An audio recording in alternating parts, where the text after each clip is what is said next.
19 October 2025 সালে কর্কট রাশিতে 12 বছর পর বৃহস্পতি ঢুকছে।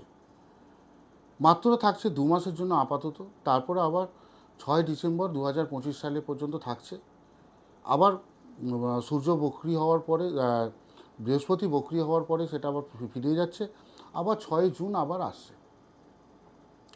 এই টাইমে মেষ রাশির জন্য অত্যন্ত একটা পজিটিভ দিক হলো, মেষ রাশির জাতক জাতিকাদের মধ্যে সাংসারিক সুখ শান্তিটা প্রচণ্ড ভালোভাবে থাকবে।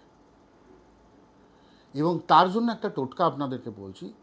সেই টোটকাটা হলো, বাড়িতে হলুদ কালার যদি করতে পারেন তো খুব ভালো কথা। না হলে বাড়িতে দরজায় গাঁদা ফুলের মালা ঝুলিয়ে রাখুন। গাঁদা ফুলের মালা ঝুলিয়ে রাখুন। এবং বাড়িতে যারা থাকবেন প্রত্যেক দিন স্নান করার পর অশ্বগন্ধা গোলাপ জল দিয়ে মেখে প্রত্যেকের জনের মাথায় দেবেন। এবং বৃহস্পতিবার করে হলুদ জিনিসপত্র, খাবার পারলে গরিবদেরকে দান করুন।